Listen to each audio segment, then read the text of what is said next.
然后还有发给他们，就是有这个年底有个时数的这个就是感谢状。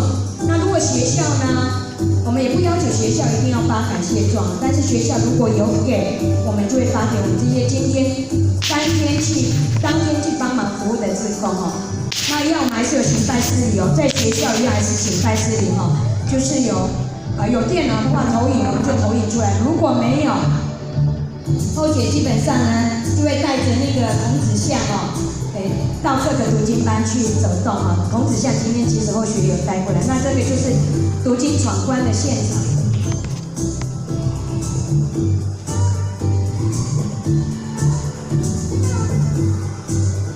那我们读经闯关的这个志工怎么招募呢？就是这些老师基本上，第一个，你一定要在私塾读经班是私塾的老师；第二个，你在学校必须也是我们的晨间读经志工；第三点，必须要受过我们的就是一些读经的师资培训，这是第一个门槛。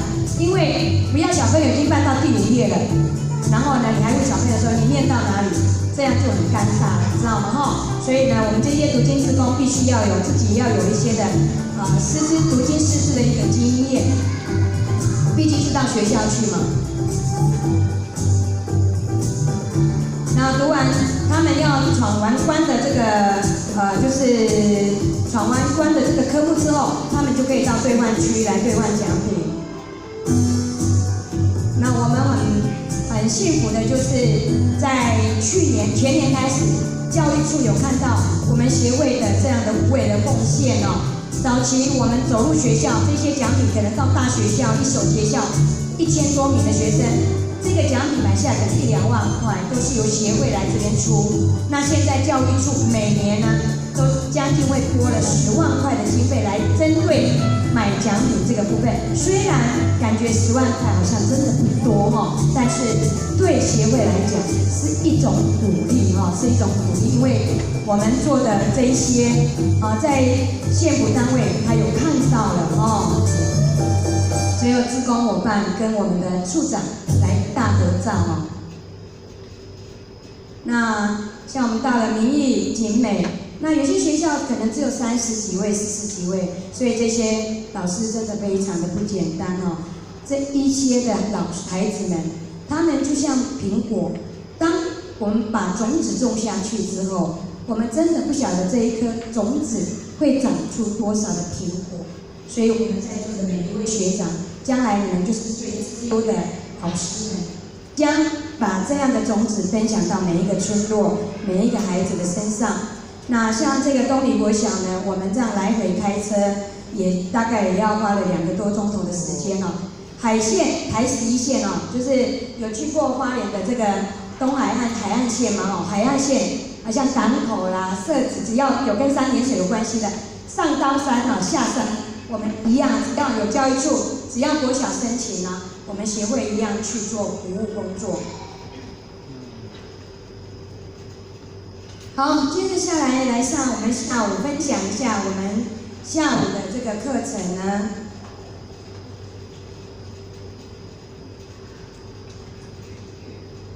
成立读经班，我们要准备的事宜其实讲到这样的课程，其实还蛮沉重的，因为一个人，当你没有单工作的时候，我们会觉得这事跟我什么都没有关系。可是当一个人当上了任何职务的时候，你就会发现责任加重了，你就会发现你的脑子里面去想，我们要怎么去把这样的班程把它发挥到最棒。记得后学我们在道场等下是刚开始是请后学，那时候后学就结婚说，我们4楼呢来成立小天使班。那时候小天使班呢也比较没有着重在读书这一块，就是可能读了《三字经》《弟子规》在20年前读了《三字经》《弟子规》，另外就是给小朋友画图做劳作，带他们做团康。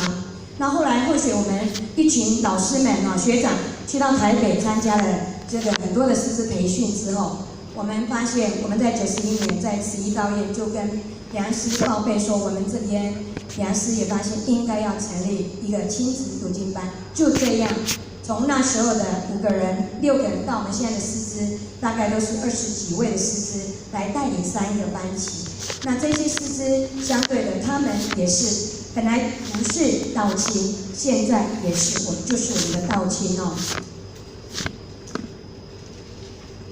好，认识活动，或许最喜欢这一块。那这个活动就在我们教室里面，如果你带你的班是3位，30或是20位，就在静态的都可以来带领哦。那这跟我们的学生剪刀石头布都有关系的。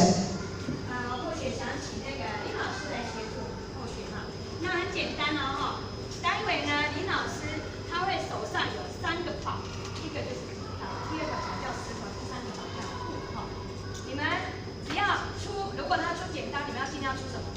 但是你们又不晓得他会出什么，对不对？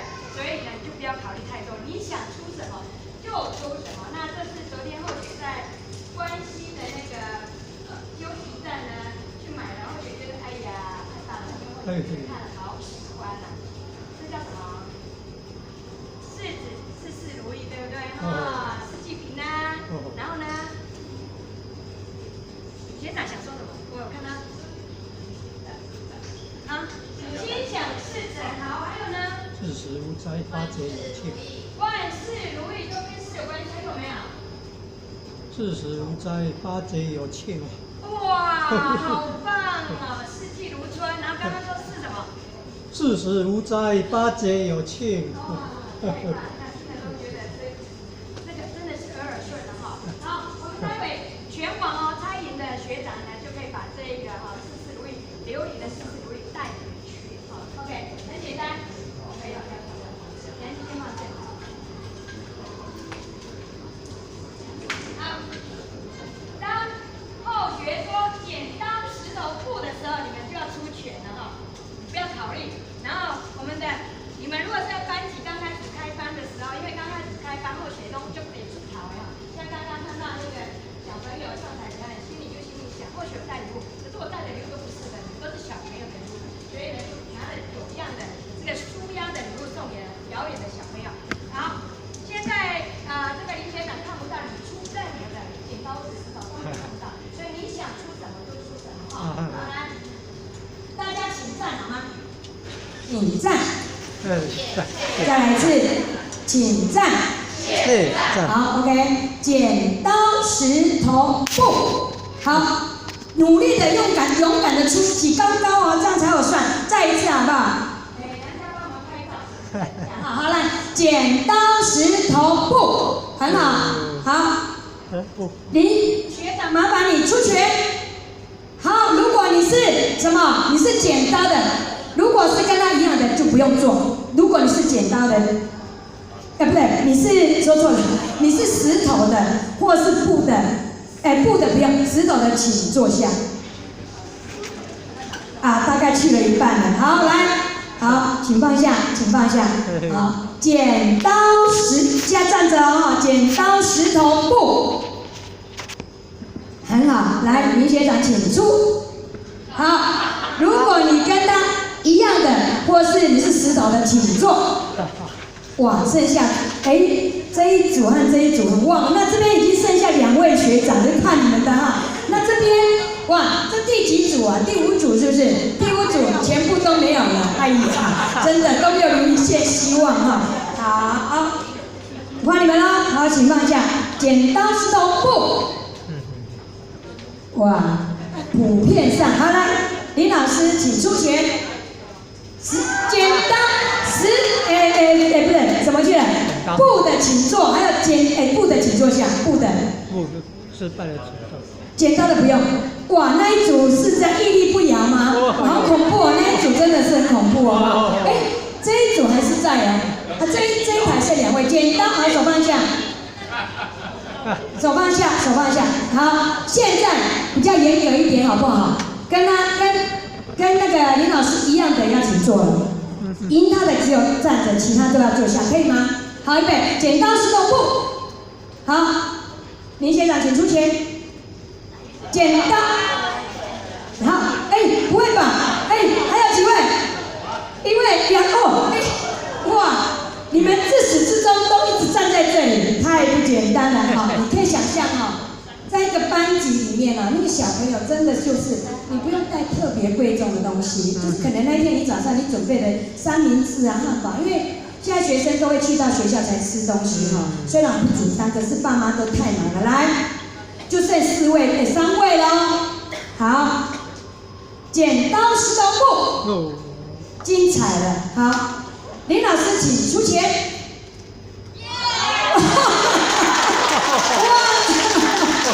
请坐，2位请坐。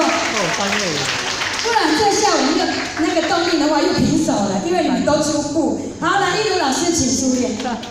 哇！那也师傅啊。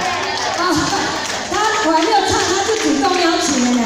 真了不起，真了不起。来，请点下这班。真了不起。了不起，真了不起，真了不起，真了不起，真了不起。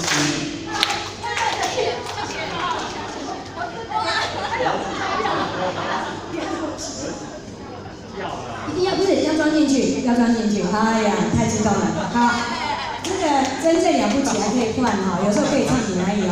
真正了不起，真正了不起，我就是第一名，是第一名。真正了不起，真正了不起，真正了不起，真正了不起。可以换哦，可以换不同的节拍来唱它哦。你真优秀，唱继续啊！你真优秀。你真优秀，真的很优秀，以你为荣，真的很棒。班级有你，真正了不起。没有，这是后学想到了，就是把一首歌，你就可以把它串联下去哦。好，很多人问起，到底先有老师还是先有学生？我们成立一个班，哎呀，要有培训班、青年班啊，要有热歌劲舞的主持人啊，那要先有班还是要先有学生还是先有老师？一般的人哦都比较担心，我都招不到学生，怎么老师？真的，大家好有智慧，要先有老师哦。如果这个老师很会教，他本来在市区哦，他现在搬到深山里面去了。那我们为了孩子将来的成就，我们再远的路开个3个钟头，我们会不会把学生送到那个地方去？会，所以要先有老师，才有学生哦，很重要，这一个概念一定要去改变它。哎呀，才招3个学生，要不要开课？3个也要去开课哦，因为呢，这3个或许它就是孟子、孔子哦。好，所以呢，首先呢，成立一个班呢，需要什么？其实后学这个是。资料有在重组啊，其实后学想的一定也有不足的地方，不足的地方就让大家去补足哦。首先呢，就是刚开始一定要开了 N 次的什么筹备会议，那么要有一个什么要推举一位什么班主任。那我们如果有领导点传师，点师也会派说，像后学现在是目前负责我们实艺导演的这个读经班的，就是班助理，等于就是班主任哦。那么要成立一个人事组，那人事要做什么？因为新的学生报名之后，连老师的档案都要建立，老师是几时加入这个爱翔读经班的这个 team， 那这个学生是几时加入基本的报名表哦，所以人事就是建立这个档案哦。那还有学术主要做什么？做讲义，像呢后学这个，我的讲义桌上吗？刚刚有几次拿到？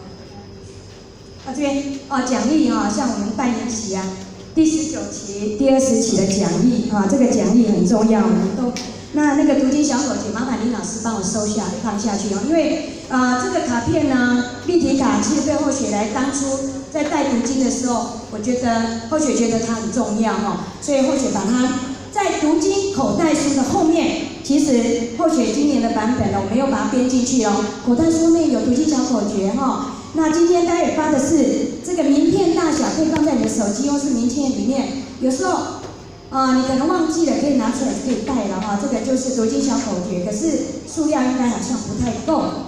那另外就是要成立财务一个班级哦。那很高兴的，我们慈益亲子读经班哦，虽然是道场的班级哦，成立到现在已经迈入第19年了，没有用到道院的钱，很压抑哦。为什么这么厉害呀？点安师还有我们管理委员会要给我们钱，我们都说我们的经费都可以运作，我们只要1万多块就可以运作。怎么运作呢？很简单啊，小朋友的荣誉本印下来大概40几块，我们就会说成本大概50块，我们都不赚学生的钱哦。论语现在呢，王彩贵教授版本一本80-90块，所以呢，我们就跟家长沟通协调说，一本书，一份麦当劳100多块，吃了就没有了，消化完毕就没有了。可是，一本书影响孩子的一辈子，那这本书只要花你100块，所以宣导的老师重不重要？我跟你讲啊，哪些家长就会在电话咨询你说，我们去读经班要带什么？哦，要带《论语》《中庸》《老子》《弟子规》。家长听了里面一堆之后，怎么了？他接着下一句问哦，多少钱？有没有这样问过？有没有接过这样的电话？可能有的人真的是为了那个多少钱的，不要，那我不要去 A 班，我要去 B 班。为什么？因为 B 班的读经本怎样？免费，所以我要去那个免费的那个读经班。有没有这样？像这个我们的家长很棒哦，虽然这个是结缘品，这是我们协会第3版本了哈。第3版本从我们的简讲师的第1版本到现在的，我们后续我们又把它整合又增加了一些的读经本进去，资料进去。那有些家长拿了之后，他们就会说会想要注印。所以当我们在讲这个的时候，就好像我们在讲那个三宝，讲完之后，本来听着三宝很高兴嘛，每次讲师练讲师章讲到什么行功德费的时候，就是自己都难以启口，你不知道怎么讲出来。当你不晓得怎么讲出来的时候，你就怎么样？你就输了。你要很有自信的告诉家长说，这一本书买回去，终身都受用，而且你们家有3个孩子，不是只有买1册，每一个人都要1人1套。所谓1套，就是说这个读经班如果是早上的时间，你是礼拜6的9点上到11点，上了3堂课，3堂课上了唐诗，上了《论语》，上了《老子》，那就要3本书，对不对？3本，所以就是300块，加上荣誉本50块，这个让孩子终身都受用。一般的家长会要吗？一定要，而且是毫不考虑的全部都买下来因为这是他基本的工具书，而且是基本的教材。那很重要的，要不要活动组？当然要开班前除了我们都尽心带《论语》带《弟子规》，我们可以来带《旅运大团篇》的手语。我们待会有空我们就来带看好，还有总务组，总务跟书组重不重要？我们所有的20几位老师，不管你是小学来的校长，你们是老师，或是像我们有立委办事处的一个主任那一样，他就会排在这个各组里面。那么都没有排到，你可能我又不会主持第二个口才也不好，带活动我又很害臊，那怎么办？人事我又不会打电脑，学术更不会整编那些简报档，怎么办呢？没关系，这些老师全部归在什么组？总务组，就是我们所谓的5位师那么总务组他的发挥的工作是什么？比如说办活动前总务组很辛苦活动前要布置，像今天要办研习了，前一天就来布置。等大家都已经下课了3点半，赶车了，赶火车都走了，总务组要做什么？说桌椅的工作啦，或是这个扫地啦、清洁的工作、善后工作。但是我们都会鼓励什么？千万一个班不要老师自己说。所以我们的班长每一任的3个班的班长，我们都会这样一个训练，就是还是班长要个别讲话。班长职责跟老师不一样，老师是上课时间他就来上课，可能或许他没有时间他上班，可能他上课的时间比如8点半才到，也有这样的任教老师，我们那边是有这样的老师但是这一些的老师呢，要提早到呢，要做一些布置一些的这个善后工作嘛。那我们那边很感动的是有一位就是我后学早上说的课程，直他们们住在自学来到花莲呢，大概要40分钟的时间。每次花莲市区的老师都还没有到，请问这自学的这个老师到了没有？他们也都已经比我们早到哦。所以将来呢，道场要的干部啊，就是比我们都能早到。我们要回家的时候，又比我们晚回家的，以后那些都是我们重要的人才了，知道吗？我们常常都跟别人说分享说，这个就是很重要的人才的培养哦。那活动的部分，这个部分其实是要时间的去演化跟学习啦。那招募志工跟老师，一个读经班的成立哦，这很重要哦。那我们可以在现在这个脸书啦、赖群组用 Google 表单说，我们某某地方要成立读经班，您可以来协助什么什么什么。哎，刚刚又一问啊，天天老师，你不是说经过培训？没有错，我们的这些的事务事项哦，其实呢，包括总务这个部分，可以请我们的家长来做协助。那我们在宣布事情的时候，来，我们下课了，把桌上的东西收一收。那记得说一句话。如果家长不赶时间的话，请你一起留下来护持这个道场，因为这个道场没有给我们收1毛钱。那么灯光夏天开冷气，请家长一起留下来跟我们善后工作，知道吗？这些留下来善后工作的，未来他就有可能变成我们的什么道亲，也会变成我们的老师。好，很重要的就是过来，我们有成立这样的一个组之后呢，我们要讨论我们上课的地点要在哪个地方，还有工作的分配，成立读经班的文宣跟媒体。那很重要的后学，我们在花莲市更生日报哦，我们真的是善用跟这个报社的社长跟他们的记者真的是打好关系。像我们这次读经会考是11月17号，各位前大家知道吗？他们没有要求后学要做，后学是要拜托这个记者说，你可以帮我登这个广告吗？从10月份的每个5、6日的地方的那个活动看板里面哦，就可以看到这个报纸呢，就登说，哎，花莲县读经协会第14届读经会考即将在什么时间、什么地点办理，到现在还在登呢。后学真的是非常的感动哦。那文宣就是，可能我们透过到底要把文宣广告出来，就要贴哪里？素食馆啦，还有很多人出入可以允许我们贴的公布栏哦，不像以前啊，电线杆都可以贴，现在是还要去接洽老板，允许我们贴，我们才来贴。那不是只有老师去贴，我们的家长也可以一起来分担这样的工作哦。读经班的招生简章哈，也可以透过那个表单来做。那最重要的、很重要的，因为善的事情啊，有时候很多人说，哎呀，怎么爱出风头啊？怎么动不动就 po 这个脸书呢？或是粉丝专页哈，或是登报。在后学来讲哦，其实这一些的媒体，当你缩小自己的时候，我们要放大的是告诉这一些的社会人士、这一些的政府官员说，我们有在做这样的事，告诉学校的团体说，学会是有做这样的事情，一定要把它大放送出去。还有包括像之前呢，刚刚有看到民视的采访，还有我们地方的回来，就是他专门就是拍即时新闻的这一些的记者媒体哦，我们一定要发布这样的讯息。来与不来是在于它的取舍，重点是我们要做这样的做宣导工作，那这样我们才能说为善。很多的善事，就像孔老夫子，今天的时间不允许后学讲这些的故事，就是关于熟人跟救牛的故事，到底要不要给予奖励这个故事？我们有机会呢回去看孔子跟教学的学生里面就有讲到这个故事。后学这边是很希望，当你有读经的师资培训啊，或是我们一些研习会考、大型的会考的时候，动用了各道场的一个联合性的活动的时候，一定要大放送下去。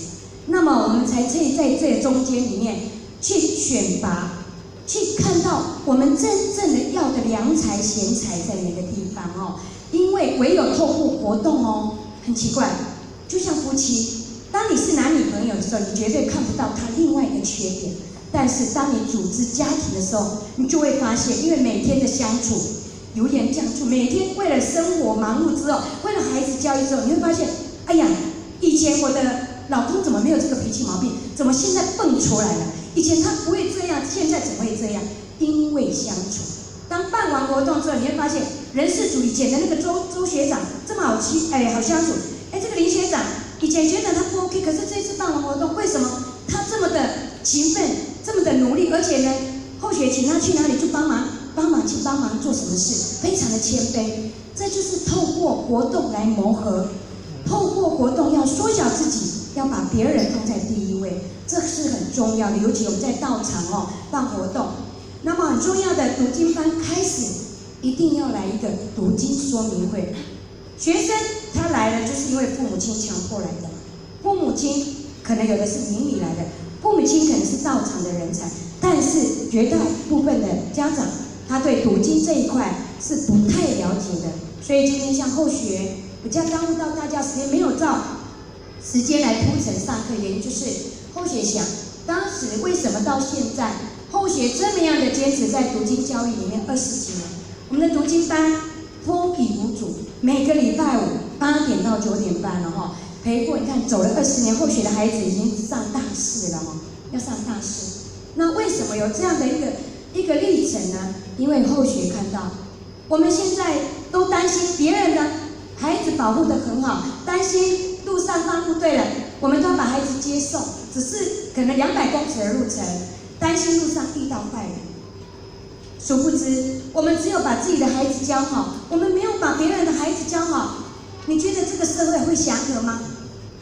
我们今天不只把自己的孩子教，我们更要把别人的孩子带上来，我们就不用孟母三迁，因为那个邻里都是非常的有礼貌，非常的谦和，非常的大家呢，垃圾忘了丢，隔壁邻居马上帮你丢，邮差挂号，吴小姐按门里不在，隔壁的小姐，隔壁的她就会跑去隔壁19号呢，请隔壁的那个申老师打电话给田妹，说你的这个什么挂号怎样怎样，我说没关系，请隔壁的申老师帮我收件，这叫敦亲睦邻啊，很重要啊哈。我们觉得小细节我们似乎不在意的事情，但是因为我们今天在一个修道的环境里面，这些都是我们更应该要注重的哈。所以读经说明会无非就是要让我们种下一个读经对我们的道场的整个延续，培养人才的延续，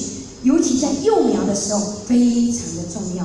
我们可以想象一个孩子，如果我们不要讲0岁，小学1到6年级，6年的时间，每个礼拜5或是礼拜6的早上，或是礼拜3的晚上，都在读经班，读4书5经，6年就好了。我们可以想象他肚子里面的墨水是有多少。这样的人才，当他涵养到国高中的时候，很不可思议的一件事情来了。刚刚我们看到那个读经会考的影片嘛，我们400位读经服务志工，像今年我们的 Google 表单评鉴助理就是引导人员这个部分是国高中学生我们只要40位 ，Google 表单一出去，报名了60几位，还没有截止日已经额满了。那为什么会这样？因为这些学生告诉我们，老师，以前你带我们辛苦付出，现在我们要做回馈的动作。那么一个道场的人才，如果只到后学这个年纪，比如说20岁才进来道场，才来基本的训练课程，其实那个前面的扎根的时间点是不够的。所以我们希望我们的青少年班，后学都一直主推，青少年班更要读经，读什么？一样读4书，从《论语》《大学》《中庸》，这里面谈到的都是我们人最基本的本性跟三纲五常，谈到的都是我们的人一体之性都在里面。那么我们希望呢，孩子呢也能读什么？读《孝经》跟《百孝经》。好，读经说明会就是要让孩子，当他碰到妈妈好无聊，我不要去读经班的时候，妈妈说不会啦，我们再继续，我们再持续，再坚持。就好比学生，他看到隔壁班的这个同学说：“阿美，我最近有去学钢琴，你要不要去学？”那这小朋友高兴的回去跟妈妈说。后来妈妈答应了，可是学，刚开始学基本音阶很简单，但是要进阶的时候，孩子突然告诉妈妈说：“我不要学了，为什么？钢琴好难。”有没有这样的经验？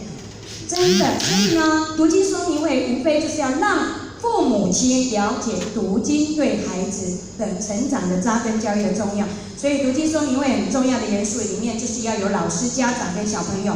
那成立读经班应该准备什么呢？第一个就是我们一起来念好不好？志工。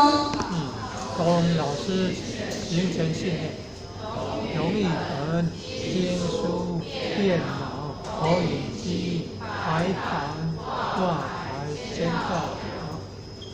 好，这个是最基本的哈。那么容易本里面呢有什么？有我们读经班的进度，还有我们年度的计划，年度里面要办什么活动，然后包括佛堂的活动，包括自己读经班的活动哈。这些活动无非呢就是要拉近彼此的距离，就是说给孩子们参与这样的活动说，原来来读经班其实没有那么的矮板。如果没有比较先进的电脑投影设施，像后学现在我们在五股宫读经班，它没有，什么都没有，起码有一个什么白板，白板对后学来讲就是已经很好用了哈。那挂牌是刚开始新的学生哦，像我们今天很多的新的朋友，那就方便老师好跟学生的互动。那签到表是针对老师的部分哦，那学生当然有签到表，因为我们到年底会有很多的奖项。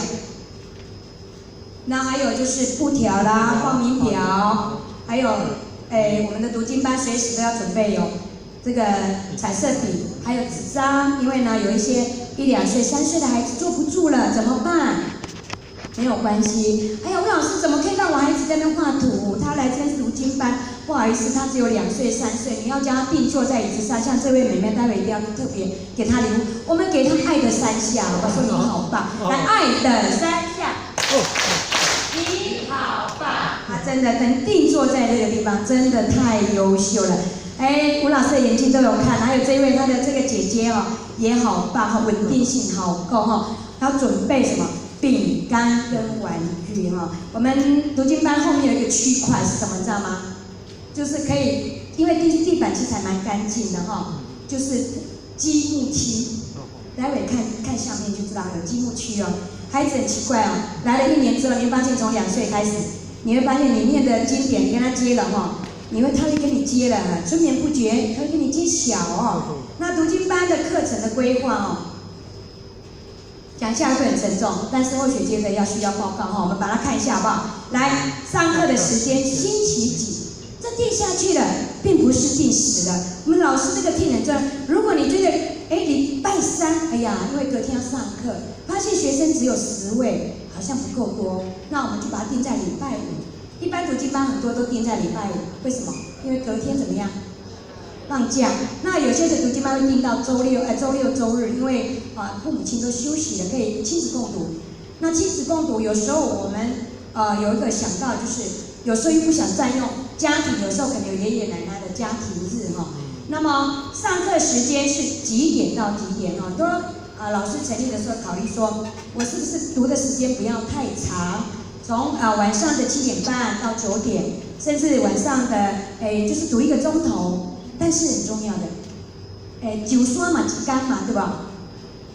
罗汉嘛一干既然来了，绝对不要让他空手而回。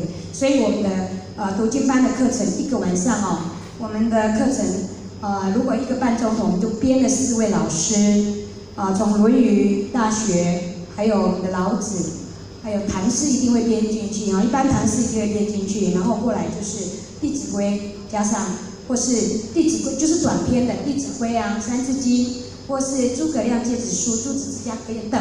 好，那么堂数3到4堂，看大家的时间来定因为有的比较偏向离市区一点的地方你可能就要这样的考虑课程安排，上什么课很重要上什么课，课程老师的编排，上课前这些都要去排的。那我们的读经班很特别就是考量现在的孩子。稳定性大半都不够，所以1个月一次有共同教学就像今天后学的可以看到很多每一节课都有不同的操持的学长学长很慈悲说不用每堂课都进，你就1次就好。他说很谦卑的说给后学学习的机会。那我们编排的这些共同教学呢，很有劳作科学劳作，有剪纸，有彩绘，有禅道画，有后学的亲子的这个活动的带动，那半个钟头而已哦。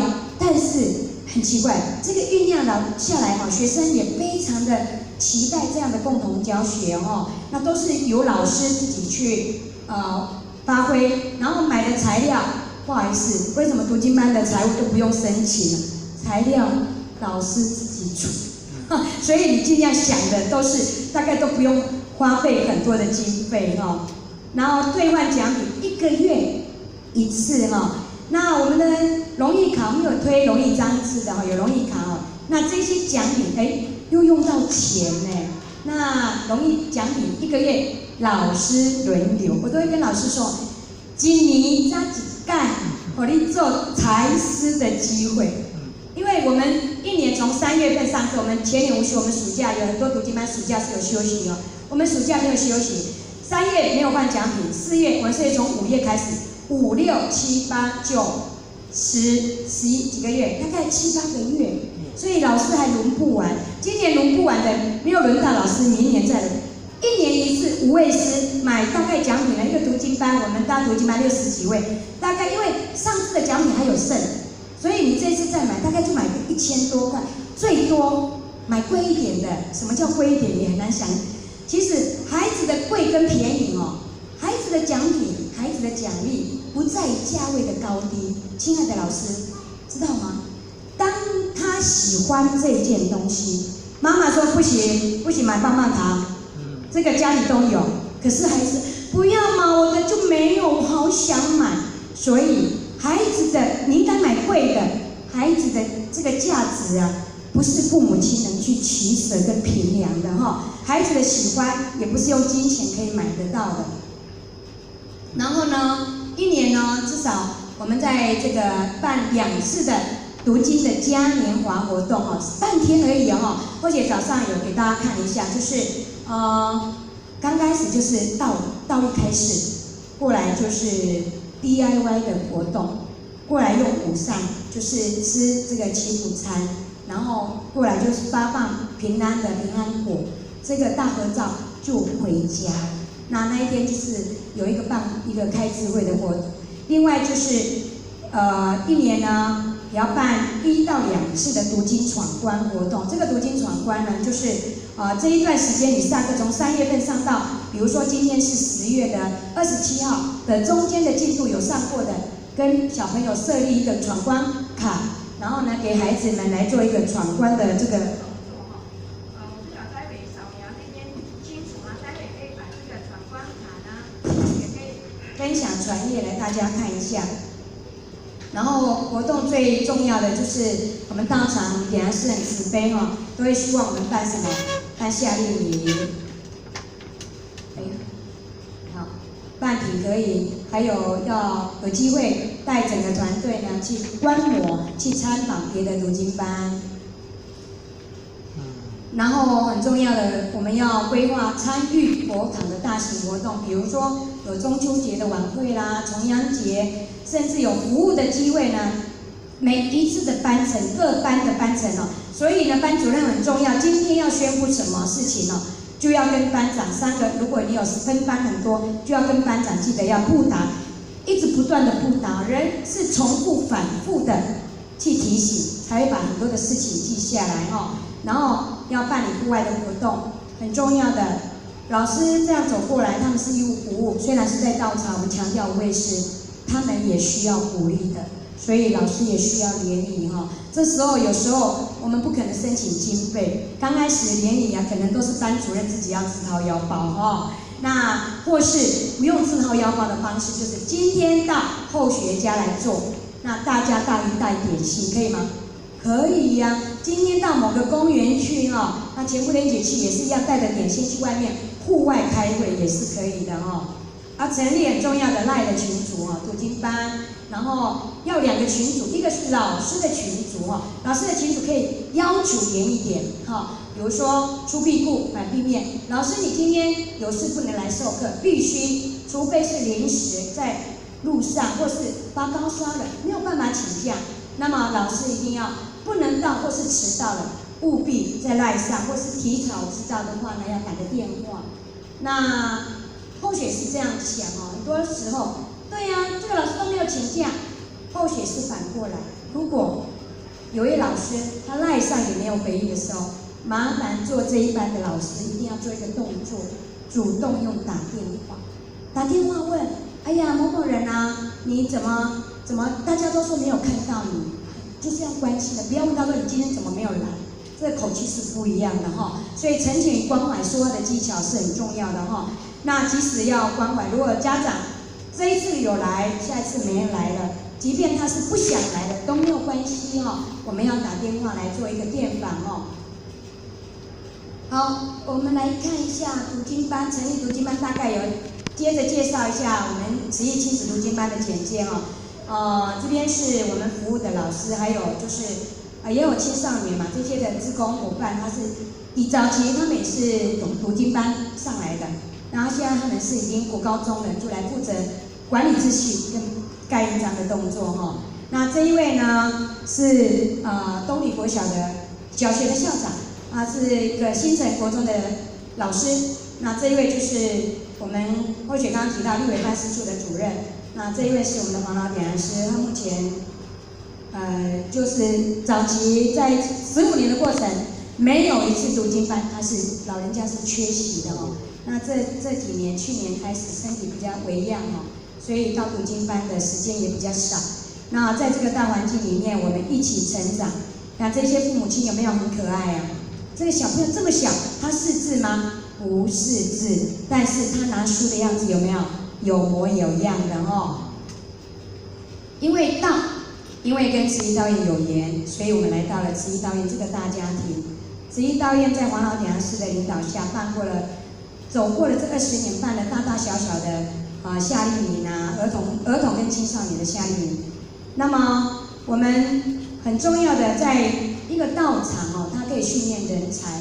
其实我们有时候在社会找到了好工作，我们要很感谢在道场给我们有上台演出的时间跟机会。为什么？因为你会发现我们胆子变大，还有智慧，还有怎么去观察水这件事。我们在道场倒水，倒了7分满，这些好像家里如果父母